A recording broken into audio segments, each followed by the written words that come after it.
Hello everyone. आज की class को स्टार्ट करते हैं जॉन मिल्टन के पैराडाइज लोस्ट से। फ्रेंड्स, पैराडाइज लोस्ट एक महत्वपूर्ण कंपोजिशन है और वैसे तो हमारे अल्टी सिलेबस में 1 to 26 लाइन पैराडाइज लोस्ट की दी गई है जो एग्जाम में पूछी जाएगी। लेकिन पैराडाइज लोस्ट को जानने के लिए उसके इंट्रोडक्शन को जानना बेहद आवश्यक है। और जॉन मिल्टन एक महत्वपूर्ण राइटर है और पैराडाइज लोस्ट एक एक ऐसी कंपोजिशन है जॉन मिल्टन की जिससे बहुधा क्वेश्चन पूछे जाते हैं किसी भी एग्जाम में। तो मैं आपसे आशा करता हूँ कि आप अच्छे से इसके इंट्रोडक्शन को कवर करेंगे और उसके बाद में जो 1 to 26 जो लाइन्स है जो हमारा सिलेबस है उसके अकॉर्डिंग हम उसको कंप्लीट करेंगे। तो फ्रेंड्स, स्टार्ट करते हैं। पैराडाइज लोस्ट जो पब्लिश हुआ वो 1667 में पब्लिश हुआ। इसका जो जॉनरा है वो एपिक पोएट्री है जो क्रिश्चियन मिथोलॉजी है। Form epic in blank verse. Blank verse क्या होता है? ब्लैंक वर्स होता है एक रेगुलर आयम्बिक पेंटामीटर, लेकिन इसमें कोई राइम नहीं होती, इसको ब्लैंक वर्स बोलते हैं। ब्लैंक वर्स में जो मीटर यूज होगा वो पेंटामीटर यूज होगा, लेकिन उसमें कोई राइम नहीं होगी। जनरली फ्री वर्स और ब्लैंक वर्स बहुत सारा कुछ कंफ्यूजन बन जाता है। फ्री वर्स में ना तो कोई मीटर होता, मीटर भी नहीं होता और साथ में कोई राइम भी नहीं होती, उसको फ्री वर्स बोलते हैं। और ब्लैंक वर्स में मीटर होगा तो पेंटामीटर और राइम उसमें नहीं होगी। Next, the first version published in 1667। जो पैराडाइज लोस्ट का जो फर्स्ट वर्जन है ये 1667 में पब्लिश हुआ, जिसमें 10 बुक्स पब्लिश हुई थी और जिसमें लगभग 10,000 लाइन्स थी वर्स की। और जो सेकंड एडिशन आया ये 1674 में आया, जिसमें 12 बुक्स थी। और जो ये बेस्ड था ये किस मैनर में था? ये वर्जिल का एनिड मैनर में था। जैसे ओडिसी और जो एपिक होता है जिसमें ओडिसी और या फिर वर्जिल का एनिड, ये उसी के बेस पे होता है। जैसे होमर का इलियड, वर्जिल का एनिड, ठीक है, उसी मैनर में पैराडाइज लोस्ट को लिखा गया है जॉन मिल्टन द्वारा। ये मिल्टन का मास्टरपीस है। Next, the poem concerns the biblical story of the fall of man. एक बाइब्लिकल स्टोरी है फॉल ऑफ मैन की। इसमें टेम्पटेशन कर दिया जाता है एडम एंड ईव को सैटन के द्वारा, और उससे नाराज होकर गॉड जो है इनको एक्सपल्जन कर देते हैं इनका गार्डन ऑफ ईडन से। एक्सपल्जन होता है फ्रेंड निष्कासित करना, निष्कासित करना या निष्कासन। निष्कासन, सॉरी, नाउन है तो निष्कासन, निष्कासन, ये ठीक कर लेना आप, या मैं लिख दूं अभी निष्कासन, एक्सपल्जन।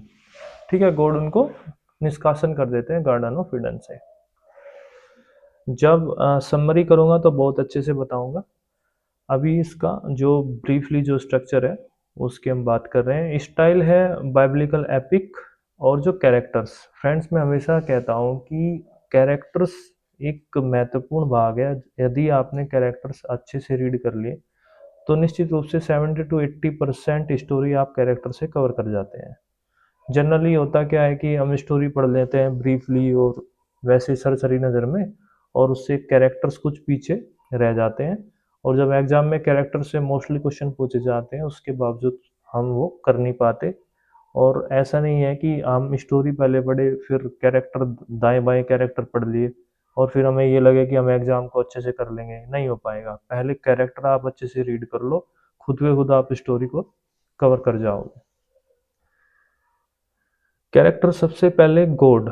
गॉड एक सुप्रीम अथॉरिटी है जो ओमनिशिएंट क्रिएटर है हेवन एंड अर्थ का। ओमनिशिएंट होता है सर्वज्ञ, जिन्हें सब चीज ज्ञात हो। गॉड होते हैं ना, ओमनिशिएंट, ओमनीपोटेंट, ये सब गॉड के लिए यूज किए जाते हैं ये सभी वर्ड्स। तो जो हमारा जो प्रोटोगनिस्ट है पैराडाइज लॉस्ट में वो गॉड है जो ओमनिशिएंट क्रिएटर है हेवन एंड अर्थ के। उसके बाद Adam Adam is the first human created by God. Adam request a companion from God. God approves his request, then creates Eve. God appoints Adam and Eve to rule over all the creatures of the world and to reside in the Garden of Eden. God द्वारा Adam कन को बनाया जाता है। फिर Adam request करते हैं God से कि आप मेरे जो मुझे कंपनी देने के लिए भी कुछ चाहिए होता है, तो वो फिर उनकी रिक्वेस्ट को एक्सेप्ट कर लेते हैं एडम की, और ईव का निर्माण करते हैं। तो फिर गॉड अपॉइंट करते हैं एडम और ईव को कि जो भी अर्थ पे जो भी क्रिएचर है, तुम उन सब के ऊपर अपना रूल करोगे। बरसते वो एक शर्त होती है कि जो फ्रूट होता है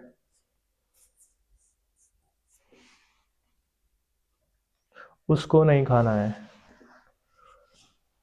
तो द कंडीशनल, उसी कंडीशन की बात कर रहे हैं, जो फ्रूट होता है, जो ट्री होता है नॉलेज का।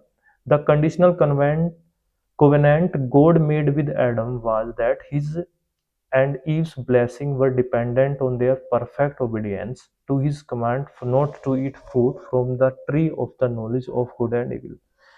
जनरली फ्रेंड देखिए गॉड क्या कहते हैं, जो गॉड की ओबीडियंस होगी, अगर एडम और ईव उस पर खरे उतरते हैं, खरे उतरना इन द सेंस, अगर वो जो नॉलेज ऑफ, जो ट्री ऑफ द नॉलेज है, जो पेड़ है गुड एंड इविल का, अगर वो उस फ्रूट को ना खाए।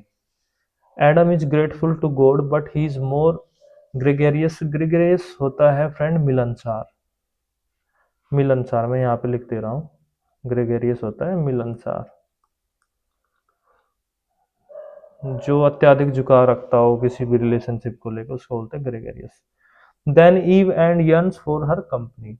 लेकिन जो एडम होता है वो ईव पर ज़्यादा मंत्रमुग्ध होते हैं। He is completely infatuated with her and falls from grace after Eve convinces him to join her in eating from the tree of knowledge. और उसी मंत्रमुग्धा में वो जो गॉड मना करते हैं कि आपको वो फल नहीं खाना, लेकिन वो फल खा लेते हैं, और उसके जो कॉन्सिक्वेंसेस होते हैं वो बेहद ही टेरिबल होते हैं। एडम के बाद नेक्स्ट कैरेक्टर है Eve. Eve is the second human created by God and the first woman और mother of mankind. God takes one of Adam's ribs and shapes it into Eve. जो God Eve का निर्माण करते हैं वो Adam की rib से करते हैं। Satan tempts her into eating the fruit of the forbidden tree causing the fall of humankind. और जो सैटर्न होता है वो टेम्पटेट करता है ईव को उस फ्रूट को खिलाने के लिए, और जिससे जो ह्यूमन काइंड होता है, वो जो फॉल ऑफ ह्यूमन काइंड होता है वो उसका कोज होता है, उस फल को खाने के बाद में जो कॉन्सिक्वेंसेस होते हैं। Next God the son. God the son Jesus Christ. God the जो सन है वो जीसस क्राइस्ट है यहाँ पे। Is as God the son he is the second part of the Trinity. Trinity में बताऊंगा अभी आपको क्या होता है। The son of God is the ultimate hero of the epic and is infinitely powerful. He singly he single-handedly defeats Satan and his followers and drives them into hell. God the Son sacrificed himself for mankind since he represents redemption and divine mercy. Generally होता क्या है friend, जब paradise lost का जब हम synopsis पढ़ेंगे तो उसमें क्या आता है, जो सैटन होता है वो हेवन का ही एक पार्ट होता है, लेकिन वो गॉड से जेलेसी करता है और उनके इक्विवेलेंट आने की कोशिश करता है। तो उस वजह से वो जो क्या है, वो वहाँ पे अगेंस्ट हो जाता है गॉड के। तो उससे क्षुब्ध होकर गॉड उसको जो है हेल में भेज देते हैं, और वो उनके बीच वार होता है सैटन और जो सैटन की जो फोर्सेस होती है। लेकिन जो गॉड द सन होते हैं, जो जीसस क्राइस्ट होते हैं, वो अकेले ही सिंगल हैंडेडली उसको डिफीट कर देते हैं। एक वर्ड आया था ट्रिनिटी। ट्रिनिटी एक बिलीफ है, एक डॉक्ट्रिन है, that there is one God, जो बिलीव करता है कि जो संसार में एक भगवान है, एक ही ईश्वर है, who exist as three like God the, जो जिसके तीन स्वरूप है। तीन स्वरूप कौन सा है? God the father, God the son और God the Holy Spirit. God the father as a creator है, God the son Jesus Christ है as the one who came to earth, is both God and human, and is the saviour and God the Holy Spirit, जो एक non physical जो presence है of God की, जो आप ऐसे समझ सकते हो गॉड द फादर क्रिएटर हो गए, God the son Jesus Christ हो गए, जो अर्थ पे भी अपनी एब्सेंस, जो अपनी अर्थ पे भी अपनी प्रेजेंस देते हैं, और जो बिलीव करते हैं दुख हरने, मतलब आप कह सकते हो कि मानव के दुख हरने के लिए जो भगवान है वो God the son Jesus Christ है। और साथ में जो थर्ड जो स्वरूप है गॉड का, वो गॉड द होली स्पिरिट है, जो नॉन फिजिकली जो प्रेजेंस होती है हमारे अराउंड में। जो आप कह सकते हैं ना कि कुछ होली स्पिरिट होती है और कुछ जो है इविल स्पिरिट होती है, वही बात यहाँ पे हो रही है। सो ट्रिनिटी बिलीव करता है एक गॉड के एग्जिस्टेंस में, लेकिन एग्जिस्ट करता है गॉड के तीन स्वरूप को, God the father, God the son and God the Holy Spirit. Trinity से क्वेश्चन आएगा, इतना काफी होगा हमारे लिए। Next, the archangels. आर्केंजल्स होता है जो मुख्य जो देवदूत है, जो प्रधान देवदूत है, वो आर्केंजल्स होता है। The archangels are the messengers and warriors of God, they play key roles in delivering God's message and protecting humanity. वो मैसेंजर और वॉरियर का काम करते हैं गॉड के लिए। और कुछ इंपॉर्टेंट जो आर्केंजल्स है वो कौन कौन है? सबसे पहले राफेल। राफेल क्या है? Raphael is an archangel who is sent by God to Eden to strengthen Adam and Eve against Satan। अब गॉड ने तो एडम और ईव को बना दिया, तो उनकी संरक्षण के लिए गॉड ने राफेल को छोड़ दिया कि भाई तुम उनकी स्ट्रेंथ का या फिर उनका ध्यान रखो कि सैटन से, क्योंकि सैटन तो विद्रोही हो चुका है जब से डिफीट किया है। तो सैटन, गॉड को आशंका है कि सैटन कुछ न कुछ बदले के रूप में करेगा, तो इसलिए राफेल को छोड़ देते हैं एडम एंड ईव के पास ईडन में।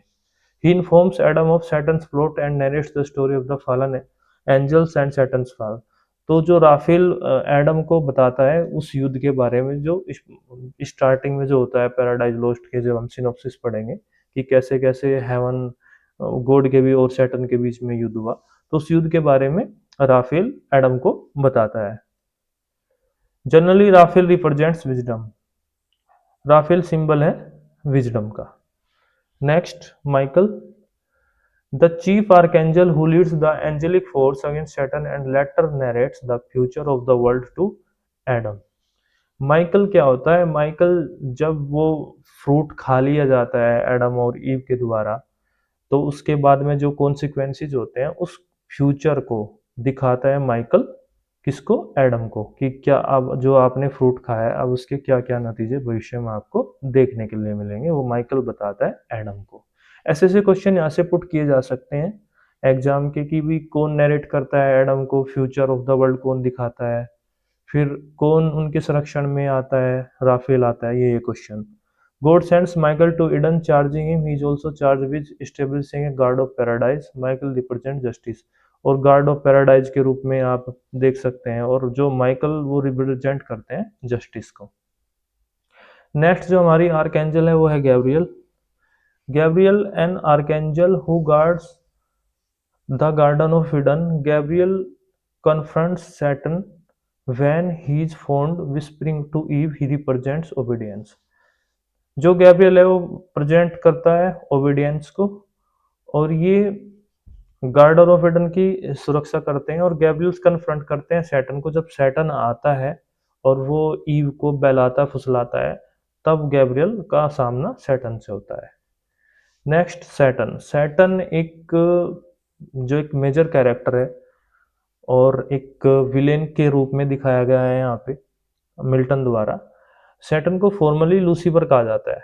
Satan, Lucifer. लूसीफर जब वो हेवन में रहते थे लूसीफर, लेकिन जब उनको हेल भेज दिया गया तो सैटन हो गए।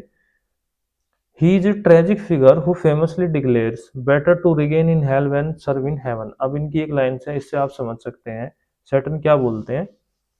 ये बोलते हैं better to reign in hell than serve in heaven, कि हेवन में रह के सेवा करने से तो अच्छा है नर्क में रह के राज करना, वो ज्यादा अच्छा है। He is the antagonist of the story and the leader of the rebellious angels. अब सैटन के साथ में कुछ रिबेलियस एंजल्स भी है। Following his vain rebellion against God, he is cast out from heaven and condemned to hell. और इन्हीं rebellion के चलते वो गॉड के अगेंस्ट विद्रोह कर देते हैं, लेकिन उनको कास्ट आउट कर दिया जाता है। कास्ट आउट होता है बहिष्कृत करना या निकालना, एक्सपल्जन जिसका सिनोनिम्स है। हेवन से निकाल दिया जाता है और हेल में भेज दिया जाता है। The rebellion stems from Satan's pride and envy, therefore he tempts Adam and Eve leading to humanity's fall. और जब उनको हेल में भेज दिया जाता है तो जाहिर सी बात है उनके बदले की भावना उनको जागृत होती है और फिर वो टेम्पटेट करते हैं एडम और ईव को और लीडिंग करते हैं ह्यूमैनिटी फॉल को। Sin. Sin is Saturn's daughter who born from Saturn's head with a woman's upper body and a serpent's lower body. जो sin है, ये पूछ लिया जाता है एग्जाम में कि sin क्या है। sin है सैटर्न की डॉटर और इसका जो जन्म होता है कहाँ से होता है, सैटर्न के हेड से। इनका जो शरीर का जो ऊपर का हिस्सा है वो वुमेन का होता है, लेकिन जो नीचे का हिस्सा है, जो लोअर बॉडी होता है, वो सरपेंट होता है। सरपेंट होता है सांप नुमा।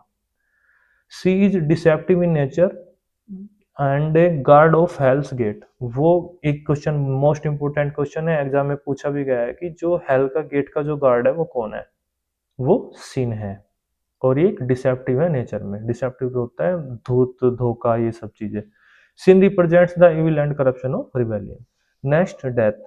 Death is the son of Satan. Death जो है सैटर्न का सन है, Satan's daughter. Sin was born from his head and after she give birth to Death. जब सिन का जन्म हुआ सैटर्न के हेड से, तभी वो बर्थ करती है डेथ को, from her union with Saturn के साथ मिलकर जन्म देती है डेथ को। He is monsters who is terrifying in nature. Death embodies the ultimate consequences of sin. अब डेथ क्या होती है, वो टेरिफाइंग होती है नेचर में और एम्बोडीज करती, एम्बोडीज होता है संगठित करना, सन्निहित करना किसी चीज को, उसका एम्बोडीज बोलते हैं। तो डेथ एम्बोडीज करती है अल्टीमेट कॉन्सिक्वेंस ऑफ सिन को। Next, Belial. Belial, he is one of the protagonist devils in hell. He argues against further war with heaven. He is replete with sloth and inactivity and persuades the devils with illogical aspects. Belial एक protagonist devil है hello की और ये argue करती है further war with haven के साथ में, अगेंस्ट है अब वार के। He argues against further war with heaven. He is replete, वो भरी हुई है विद स्लोथ एंड इनएक्टिव, वो इनएक्टिविटी से, स्लोथ से, और जो परसुएड करती है डेविल्स को कुछ इलॉजिकल एस्पेक्ट से। उसके बाद है बेल्जेबब। बेल्जेबब भी एक डेविल है जो सैटर्न की सेकंड जो कमांड है उसको संभालती है, उसे उसको फॉलो करती है, जो सैटर्न को सजेस्ट करती है इन्वेस्टिगेट करने के लिए न्यू क्रिएटेड अर्थ में। जब गॉड के द्वारा एक न्यू वर्ल्ड बना दिया जाता है और एडम और ईव को वहाँ का एक प्रकार से किंग बना दिया जाता है, तो बेल्जेबब बोलती है सैटर्न को कि भाई आप जो है इन्वेस्टिगेट कीजिए अर्थ पे जाके कि वहाँ क्या क्या हो रहा है। मैमन भी एक डेविल है जो ऑब्सेशन है जिसका वेल्थ को लेके बहुत ज्यादा जुनून है, जो आर्ग्यू करती है अगेंस्ट वॉर की विद हेवन के साथ में। ये मतलब युद्ध नहीं चाहती मैमन और ये बेलियल के हेवन के साथ में हो। नेक्स्ट, मलसिबर। मलसिबर एक डेविल है ये, who makes disturbance and builds Pandemonium. यहाँ से एक इंपॉर्टेंट क्वेश्चन बन जाएगा फ्रेंड्स कि जो पेंडेमोनियम है, पेंडोमिनियम एक ये पैलेस है सैटर्न का जो बनाया जाता है मुल्सिबर द्वारा। और मुल्सिबर एक प्रोडक्टिव डेविल्स है ये। तो यहाँ से इंपॉर्टेंट क्वेश्चन है कि जो पेंडोमोनियम होता है, पेंडोमिनियम जो पैलेस होता है सैटर्न का, वो किसके द्वारा बनाया जाता है, मुल्सिबर के। या फिर पूछा जा सकता है जो प्रोडक्टिव डेविल्स है वो कौन है, वो मुल्सिबर है। नेक्स्ट है मोलक। मोलक एक फुलिश और एक करेजी डेविल है जो समर्थन करते हैं, एंडोर्स होता है समर्थन करता, for another full war against heaven, कि भाई एक युद्ध और होना चाहिए हेवन के साथ में। जबकि जो मैमन है और जो बेलियल है वो युद्ध नहीं चाहती है, क्योंकि उन्हें पता है कि युद्ध के जो कॉन्सिक्वेंसेज होंगे वे क्या होंगे। तो इसी के साथ एक इंट्रोडक्शन को फ्रेंड्स हमने बहुत अच्छे से कर लिया है। नेक्स्ट क्लास में मैं आपको समरी के साथ साथ में जो 1 to 26 लाइन है जो हमारे सिलेबस में एलटी के, वो कवर कराऊंगा। Thanks for watching. Please like, share and subscribe और YouTube channel English comrade 1111। Good night friends.